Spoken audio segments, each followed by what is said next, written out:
नमस्कार प्यारे बच्चों, आज हम क्लास 6 के गणित विषय के प्रथम चैप्टर प्राकृतिक संख्याओं के विषय में बात करेंगे। प्राकृतिक संख्याओं के प्रथम भाग में आज हम प्राकृतिक संख्याओं को समझेंगे। अभ्यास 1A के कुछ प्रश्नों को हल करेंगे और साथ ही साथ एक गतिविधि करेंगे। संख्या लिखिए। जानते हैं प्राकृतिक संख्याएं क्या होती हैं। हम वस्तुओं को गिनने के लिए जिन संख्याओं का प्रयोग करते हैं उन्हें गिनती की संख्याएं कहते हैं। गिनती की संख्याओं को ही प्राकृतिक संख्याएं कहते हैं। आइए एक उदाहरण से समझते हैं। जैसे हमने एक सेब लिया और इसमें अब हमने कुछ और सेब लिए, तो ये 2 सेब हो गए। अब हमने कुछ और सेब जोड़ दिए। हमने अब देखा कि यहां पर कुल 6 सेब हैं। तब हम 6 को प्राकृतिक संख्या कहेंगे। संख्या और संख्यांक को समझते हैं। कितनी वस्तुएं हैं का जिससे बोध होता है उसे संख्या कहते हैं। संख्याओं को जिन संकेतों द्वारा व्यक्त करते हैं उन्हें संख्यांक कहते हैं। संख्यांक का अर्थ है संख्या को लिखने के लिए प्रयुक्त अंक, और संख्यांक को हम संक्षेप में अंक भी कहते हैं। हम यहां पर कुछ आम देख रहे हैं। अगर हम इन आमों को देखें तो यह 7 आम हैं। तब यह 7 आम को जिस संकेत से हम प्रदर्शित करेंगे उसे संख्यांक कहेंगे या अंक कहेंगे। तब यहां पर 7 हमारा अंक हो गया या संख्यांक हुआ। अब हम संख्या के स्थानीय मान की बात करते हैं। किसी संख्या में प्रत्येक स्थान के संगत अंक का मान अलग अलग होता है। इसे अंक का स्थानीय मान कहते हैं। आइए इसको समझते हैं। हम ये जानते हैं कि संख्या के प्रथम अंक को इकाई, दूसरे अंक को दहाई और तीसरे अंक को सैकड़ा। यदि हम सीधे हाथ से उल्टे हाथ की तरफ चलते हैं तब हम इस प्रकार से अंकों को डिफाइन कर सकते हैं। जैसे यहां पर हमने 963 यानी 9, 6 और 3 इन अंकों से एक संख्या बनाया। हमने कहा 963। अब यहां पर हम देख सकते हैं कि 9 का अगर हम स्थानीय मान की बात करें तब वह सैकड़ा के स्थान पर है। अतः 9 में हम 100 का गुणा कर देंगे, तब 9 का स्थानीय मान प्राप्त होगा जो कि 900 के बराबर है। अब हमने एक और संख्या लिया। अब हमने संख्या लिया 293 यानी 293। यहां पर हम देख सकते हैं कि 9 का स्थानीय मान जब हम निकालेंगे तब हम पाएंगे कि 9 चूंकि दहाई के स्थान पर है, यानी 9 में हम 10 का गुणा कर देंगे तो 90 हो जाएगा। यानी कहने का आशय यह है कि 293 में 9 का स्थानीय मान जब हम निकालेंगे तब 9 का स्थानीय मान होगा 90। अब आइए एक और संख्या लेते हैं। संख्या है 349 यानी 349। इसमें हम देखें 9 का स्थानीय मान हम देख सकते हैं 9 इकाई के स्थान पर है। अतः 9 का 1 से मल्टीप्लाई करने पर स्थानीय मान प्राप्त हुआ, वह हुआ 9। इस प्रकार से हम स्थानीय मान की अवधारणा को समझ सकते हैं।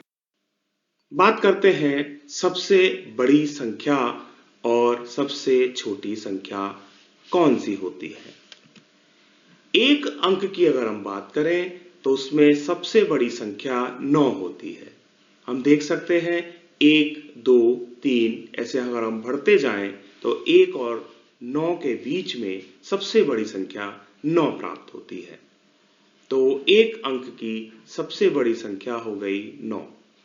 इसी प्रकार 2 अंक की बात करते हैं तो 2 अंक हमारे 10 से प्रारंभ होंगे और 99 तक चलेंगे। तो हम कह सकते हैं कि सबसे बड़ी संख्या 2 अंक की 99 होगी। इसी क्रम में 3 अंक की 999 और 4 अंक की 9999 और यही क्रम हमारा आगे भी चलता जाता है, 5 अंक की, 6 अंक की एंड सो ऑन। अब बात करते हैं 1 अंक की सबसे छोटी संख्या कौन सी होगी। तो हमारे पास में संख्या है 1 2 3 ऐसे करके 9। तो इसमें हम देख सकते हैं कि सबसे पहले हमारा 1 आता है और 1 हमारा सबसे छोटी संख्या होगी। अब बात करें 2 अंक की सबसे छोटी संख्या कौन सी होगी, तो हम देख सकते हैं कि शुरुआत में हमारा 10 से प्रारंभ होता है। तो हमारा 10 और 99 के बीच में अगर हम देखें तो सबसे छोटा अंक होगा वह होगा 10। इसी प्रकार 3 अंकों की सबसे छोटी संख्या, तब यहां पर 100 होगा, क्योंकि 100 और 999 के बीच में जो संख्याएं होंगी उनमें सबसे छोटी संख्या होगी वह होगी 100। इसी प्रकार 4 अंकों की सबसे छोटी संख्या 1000। इसी प्रकार यह क्रम आगे भी चलता जाता है। अब हम प्राकृतिक संख्याओं की बात करते हैं। प्राकृतिक संख्या क्या होती है, जिनमें आपको प्रश्नों के उत्तर देने हो और उनमें आपको संख्या की आवश्यकता हो। जैसे इस कक्षा में कितनी लड़कियां हैं, कितनी छात्रा हैं, और गिनेंगे, बोलेंगे 1 2 3 4 5 हमारी गिनने की जरूरत पड़ेगी। जितने भी प्रश्न है जिनमें कि आपको गिनने की आवश्यकता होती है, यानी गिनती की आवश्यकता होती है, जिसे हम प्राकृतिक संख्या है। क्लियर? अब मैं यहाँ पर अगर इसी कमरे की बात करूँ, मैं अगर आपसे कहूँ ये बताओ कितने पंखे हैं, तो आपको एक संख्या की जरूरत पड़ेगी, 2 3 4 जितने भी होंगे, उसे हम क्या कहेंगे, प्राकृतिक संख्या। आज हम प्राकृतिक संख्याओं के बारे में और बात करते हैं। जैसे इस किताब में देखते हैं, किताब में आप देख रहे हो कि ये एक चित्र है पहला। इसमें पहले चित्र में ये क्या बना हुआ है, सेब। अगर मैं पूछूं ये बताओ इस चित्र में कितने सेब, बताओ। तो जो 4 है या 4 है, 4 है या 4 है, वो क्या है, प्राकृतिक संख्या।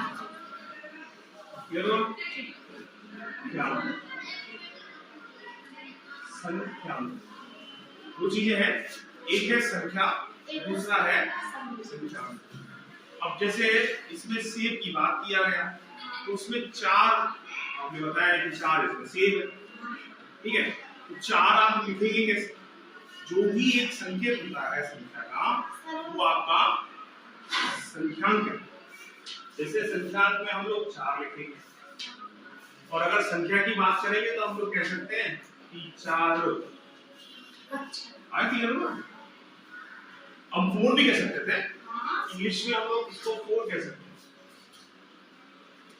और कोई लैंग्वेज होगी जैसे उर्दू है या और कुछ, तो हम उसमें उस तरह से बोलेंगे। जहां पर भी हम जब इसको देखेंगे तो हम अपनी लैंग्वेज से उसको डिफाइन करेंगे। हिंदी कोई जानता होगा तो इसे बोलेगा 4, इसमें इसको 4 बोलेगा। अब बात करते हैं स्थानीय मान, ठीक है ना, क्या होता है स्थानीय, क्या बोले,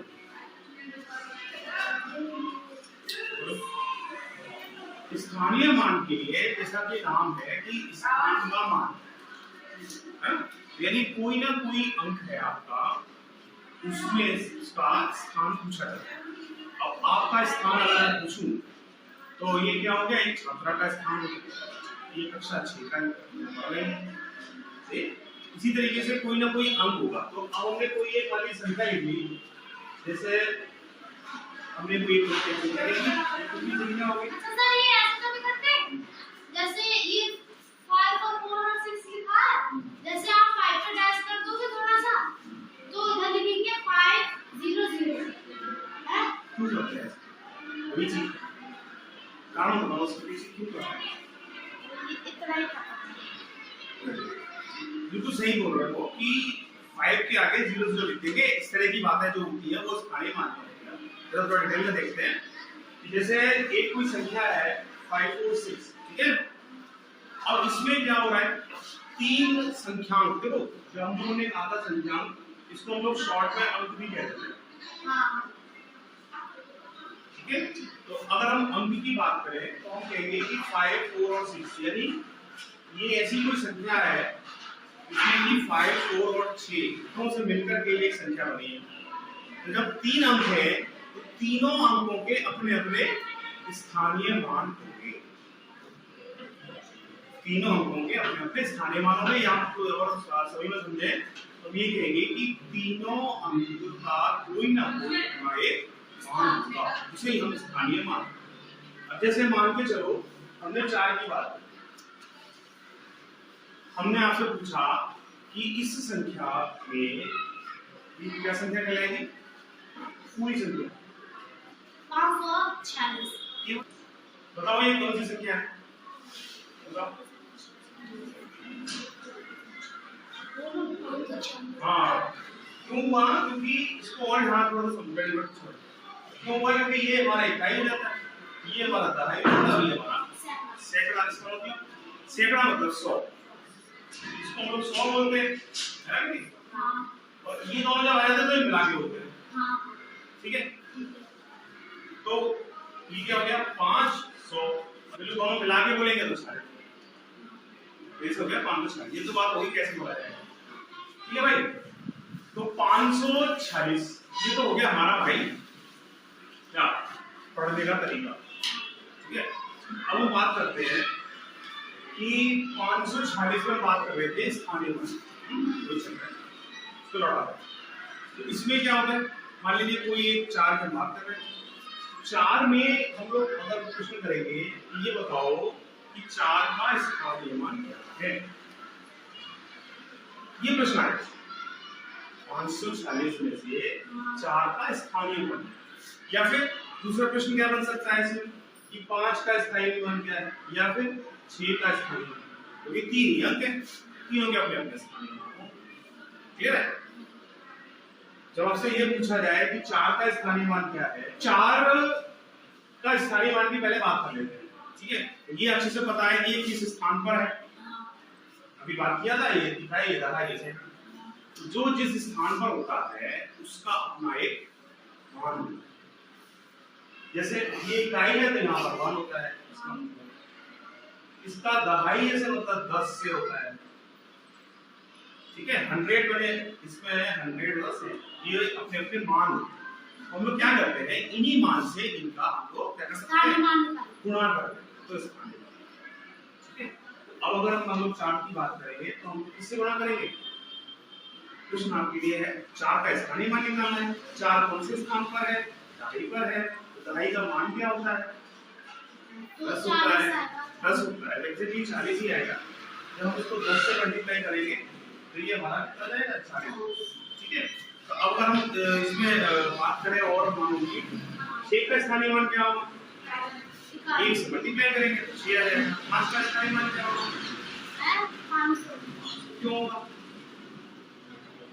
क्यों होगा, क्योंकि 100 से हम इसको मल्टीप्लाई कर देंगे। 5 का 100 से मल्टीप्लाई किया, 100 से मल्टीप्लाई क्यों करेंगे, 100 से मल्टीप्लाई क्यों करेंगे, क्योंकि 100 के स्थान पर 5 है, सैकड़े के स्थान पर 5 है। इसको थोड़ा सा घुमा देते हैं। अब हम लोगों ने क्या किया, अंक वही रखे, बस केवल इसको थोड़ा सा जगह स्थान चेंज कर दिया। देखो अभी क्या होगा, 5 कर दिया इधर, उधर कर दिया 4। अब आप देखेंगे कि यहाँ पर हम प्रश्न फिर वही है कि 4 का बताओ, 5 का बताओ, 6 का बताओ, क्या स्थानीय मान, तब क्या होगा, मतलब क्या है 4 का क्या होगा, पहले क्या था 40, अब कितना हो गया, 4 का 1 से मल्टीप्लाई किया 4 आ गया। 5 का कितना होगा 50, पहले कितना था 100, क्यों 500, क्योंकि वो सैकड़े के स्थान पे था, अब वो कहाँ आ गया, दहाई पे आ गया, 50 हो गया। क्यों हो गया, क्यों हो गया, क्योंकि वो दहाई पे, क्योंकि 10 से मल्टीप्लाई किया, क्योंकि 10 के स्थान पर दहाई के स्थान, कैसे भी आप उत्तर दे सकते हो। अब ये प्रश्न सुषमा नहीं बताएगा, प्रश्न 6 का इस संख्या में स्थानीय मान कौन सा है, क्या है 6 का, सुषमा नहीं बताएगा, सोच के बताना। हैं 654। और बताओ भाई, मैं ये नहीं कह रहा कि सही है या गलत है, क्योंकि एक कलाकारी की खूबी है कि जो बता देता है ना वही मान लेते हैं और यही सही है। मैं ये नहीं बता रहा ये सही बोला है गलत बोला है ना। अब कोई और खाने ना बता 654। मैंने बताया ना, जो एक बार उत्तर निकल आया वो हमारी टेंडेंसी है कि वो तो सही होगा ही होगा। इसलिए मैं ये नहीं बता रहा कि इन दोनों ने सही बताया है गलत बताया। प्रश्न दोबारा सुन लो, मेरा प्रश्न सुन लो। जैसे मैंने कहा कि भाई 4 का जो स्थानीय मान है ना, तो 4 का इकाई मान हमने क्या किया, 4 किया। क्यों किया भाई? क्योंकि ये इकाई हाँ 1 से मल्टीप्लाई किया तो 4 × 1 देखो 4 आ गया। अब हमने कहा कि भाई 5 का स्थानीय मान बताओ, तो 5 हमारा कहां पर है, दहाई पर है। तो हमने क्या किया, 5 का टेंशन कर दिया तो 50 हो गया। हो गया। अब प्रश्न मेरा है 6 कि 6 का स्थानीय मान क्या होगा। अगर हम पिछले वाले क्वेश्चन पे जाएं तो हम 5 की बात कर रहे थे, तो 5 का स्थानीय मान हम लोगों ने 500 निकाला था। अभी एक चीज हेल्प होगी है 600 खड़े हो गए जवाब बताओ 600 बता रहे भाई। और कोई बताओ, और भी बताओ, कुछ और पूछ सकते हैं, डिफरेंट होना चाहिए। देखो 500 ये 600 तो हो गया 600 हो गया। और कोई किसी के दिमाग में आ रहा हो कि भाई नहीं ये भी हो सकता है तो बताओ, तुम बताओ 600 क्या हुआ? कोई कारण तो होगा ऐसे ही, वो 600 बोला था हैं, सैकड़े के स्थान पर ऐसे 6 का 100 से बड़ा है, 6 का स्थानीय मान।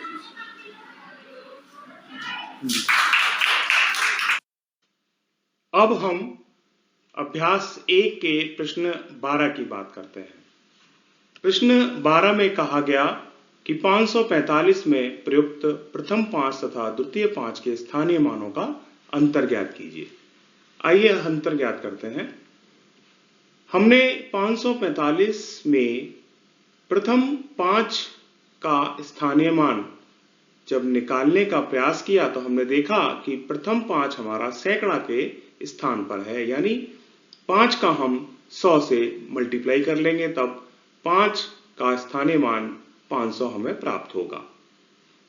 इसी प्रकार 545 के द्वितीय 5 की बात करते हैं, इसके स्थानीय मान की हम बात करेंगे तो 5 हमारा इकाई के स्थान पर है, तब हमारा द्वितीय 5 के स्थानीय मान का मान होगा 5, क्योंकि 5 आपका इकाई के स्थान पर है, तो 5 × 1 विच इज इक्वल्स टू 5। अब हम इन दोनों स्थानीय मानों के अंतर की बात करते हैं। तब हमारा पहला स्थानीय मान 500 था, इसमें हम 5 को माइनस कर देंगे, अतः जो हमें संख्या प्राप्त हुई वह प्राप्त हुई 495।